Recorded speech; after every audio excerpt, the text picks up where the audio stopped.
All right, I'm going to make a quick little update video on my ProCharge Silverado. I ended up getting this ProCharger off of a Corvette. Got it for $0. But the thing is, I was trying to mount it to a factory like Silverado style bracket.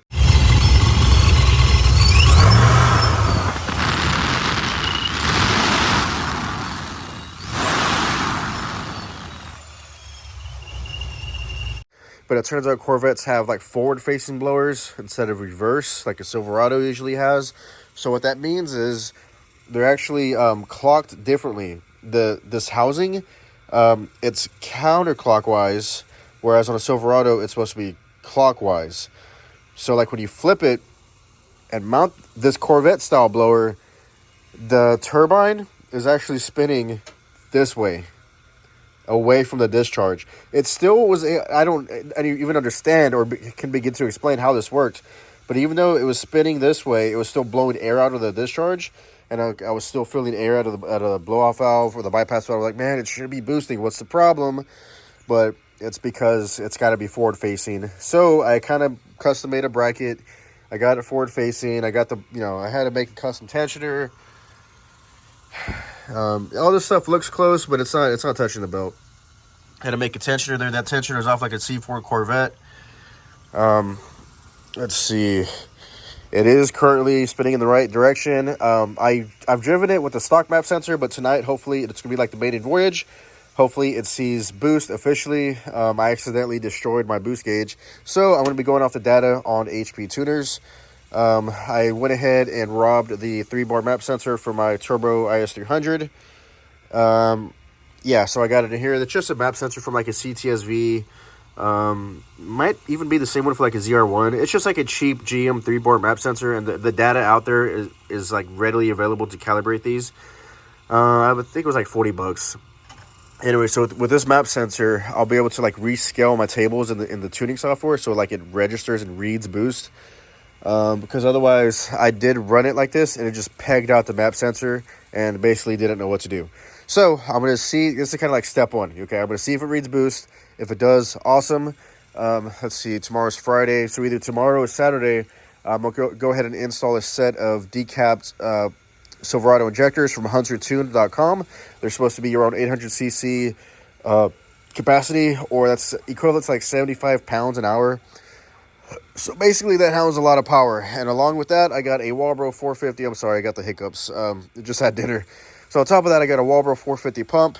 So this is basically like, let's go out, let's drive it, let's see if it boosts. If it does boost, you know what, let's see what the stock injectors can handle. Let's look at some duty cycles and see what even happens on a bone stock fuel system and a freaking ProCharger that is underdriven. This thing came with a 4-inch pulley.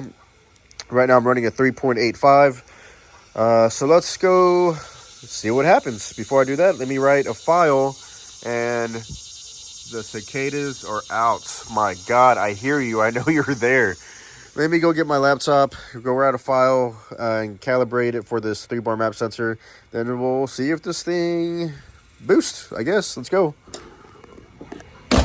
So what we're looking at in a stock file, like if I go into the fuel table here, it does not go into boost. It maxes out at 105 kPa, which basically is like atmospheric pressure. It's not boost. It's basically wide open throttle and really efficiently. That's like full, just all out wide open throttle, naturally aspirated, no boost, like I said. Anyways, you can go in here if you're running HP tuners, you go to operating system, and you can basically rewrite it. It says apply code. So what this is going to do is it's going to apply the 3-bar map sensor code. It's going to give me like a wider resolution of cells to tune with. It's going to give me full access to that 3-bar scaling on the fuel and the timing. And also it's going to convert it to like a more user-friendly speed density tuning table. So anyways, let me get this converted over. Let me do the data for that map sensor and fire this truck up and get it running. Some quick pulls, and the data is not looking great. It turns out the injectors max out, the stock injectors max out at a really low horsepower figure. If you watch my other videos, you know that I kind of measure horsepower and torque with the tools that HP tuners give you. It kind of bases it, it's kind of estimated flywheel horsepower. Anyways, yeah, I've been making some pulls, and horsepower is instantly up from my record high of like 360. I want to say, like, real quick, it peaked over 400. But I'm going to go ahead and make a pull and show you my duty cycle is off the charts. You think a 112 is high? think again. Don't be stupid like me, because I mean you can basically blow your engine from an injector failing and going lean. Don't do what I do. I'm an idiot. I just want to show you what stock injectors do on a supercharged engine and the limitations of stock injectors. So let's go ahead and do a pull.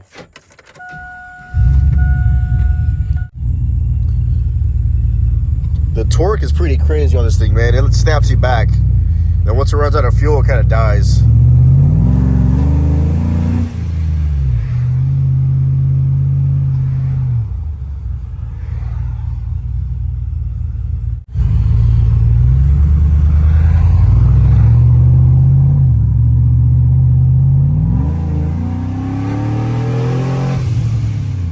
Too lean. Too lean. That's the last time I'm doing that. Wide open throttle was creeping up to 15.0. Yeah, that was scary. Okay, but she's definitely boosting, guys. 100%. 100% boosting.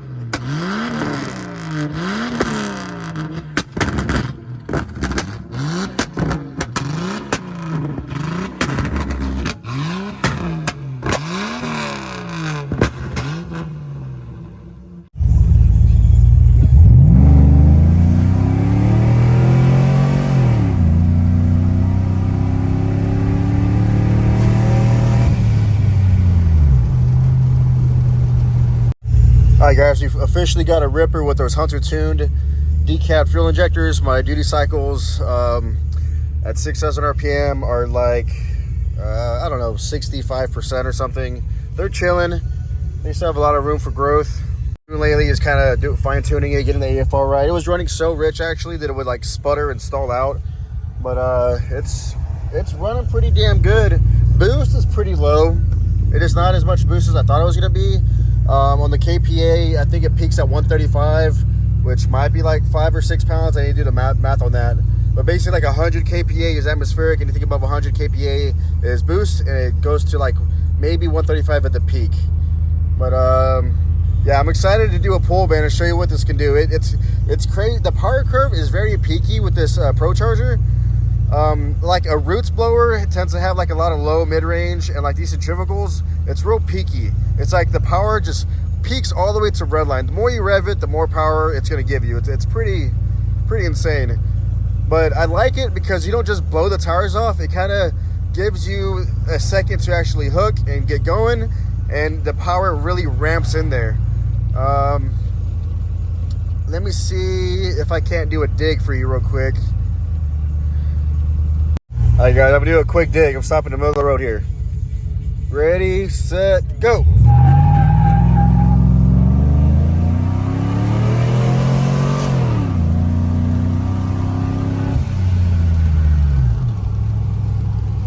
Low boost, not bad for low boost.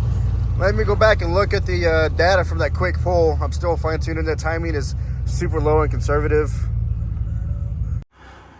So here's our little makeshift dyno graph. Let's see, we started off down here. Not really much boost down low. Remember, like I said about the KPA, 100 is atmospheric, above 100 is boost. So let's see when we start boosting. Right about 2,000 RPM, so we start to see a little bit of boost. 300 foot-pounds at 2,000 RPM. And the green line is the horsepower. It really starts to take off. It basically mimics the RPM. This is the red line. Red line here is RPM, green line is horsepower. They really mimic each other because the more RPM, the more power with the centrifugal blower. Let's see what it got up to at 6,000. You know, I'm not even taking this thing out to 6,000. Looks like it peaked at about 534-ish at 5,600 RPM. It's still very rich. AFR is 10.3. Timing is only 10 degrees. This thing has a lot left in it. I know for a fact I can squeeze out a lot more power. I'm just kind of starting off on the richer side. and slowly leaning it out as I go. I think it's safer to start a little too rich and too lean. And of course, it's safer to start off conservative timing and ease into it and look for that knock. Even with conservative timing, it is picking up a slight amount of knock. Just barely, just a tad. But it is very hot. It's like 100 degrees. I'm sure that's not doing this any favors. But yeah, let's take a look at torque.